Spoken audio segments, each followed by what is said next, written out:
Moin Leute, willkommen zurück zu den PS-Tipps. Heute mal aus unserem neuen Studio. Wie ihr sehen könnt, haben wir ein bisschen für euch geupgradet.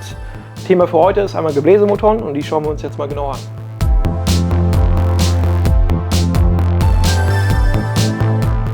Ja, wie wir hier schon sehen können, haben wir die unterschiedlichsten Ausführungen für die unterschiedlichsten Fahrzeugmodelle. Die findet ihr natürlich alle in unserem Partnerportal, wie diese Doppelradausführung ohne Gehäuse, sowie Lüfterrad mit kleinem Motor schon integriert.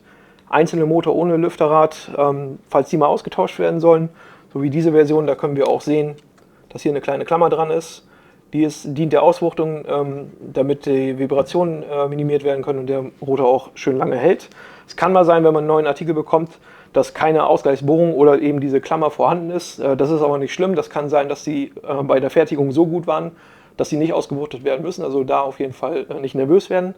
Weiter haben wir noch diese Komplettausführung mit Motor, Lüfterrad, alles integriert.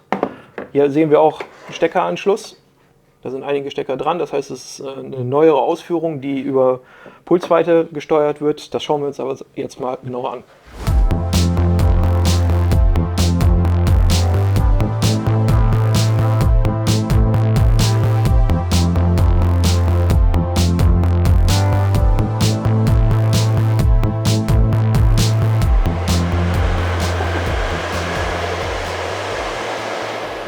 So, um die Funktion dieser fließend angesteuerten Gebläsemotoren einmal zu demonstrieren, haben wir diesen Testaufbau hier. Ganz wichtig heutzutage, die Klimaautomatik, die im Fahrzeug vorherrscht, sorgt dafür, dass immer gleichbleibende Temperaturen im Fahrzeug herrschen, je nachdem, was der Fahrer vorgibt.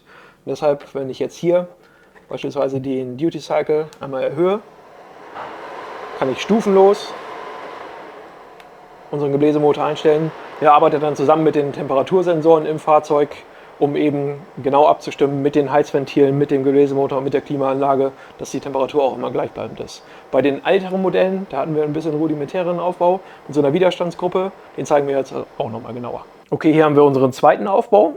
Wie gesagt, bezüglich der älteren Fahrzeuge, wir haben wieder die Spannungsversorgung, wir haben hier simuliert unsere Drehschalter im Fahrzeug, der dann durchschaltet zum Motor, teilweise auch über diese Widerstandsgruppe. Das funktioniert folgendermaßen: Möchte ich volle Leistung haben, gebe ich in dem Fall 24 Volt voll auf den Motor, drehe bei höchster Leistung. Möchte ich die Leistung ein bisschen reduzieren, heißt, nehme ich die unteren Stufen, geht das über den Widerstand und ein Teil der Energie, die ich reingebe, wird in Wärmeenergie umgewandelt. Deshalb sitzen diese Widerstände eigentlich auch immer in dem Luftstrom hier zwischen den zwei Rotorblättern, damit der entsprechend gekühlt wird und nicht überlastet. Sollte mal viel Laub zum Beispiel oder andere Verschmutzungen in den Trakt gelangen, kann es sein, dass dieser Widerstand überhitzt und durchbrennt, was dann bedeutet, dass der Lüfter nur noch in der maximalen Stufe funktioniert. Das ist ein Indiz dafür, dass dieser Widerstand, wie gesagt, durchgebrannt ist. Macht euch aber vorher die Arbeit oder die geringere Arbeit und testet auch den Drehschalter einmal durch, dass die Schaltfunktionen voll funktionsfähig sind, weil manchmal kann es schwierig sein oder lange dauern, an diesen Widerstand ranzukommen, an den Gebläsemotor ranzukommen. Von daher einmal alles durchtesten, die leichtesten Möglichkeiten erstmal ausschöpfen und dann eben an den Widerstand gehen. Den bekommt ihr natürlich auch bei uns.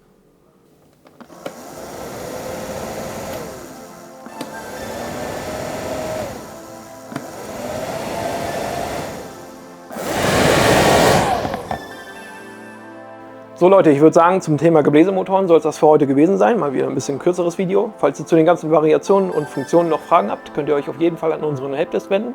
Und ich würde sagen, wir sehen uns beim nächsten Mal. Yes!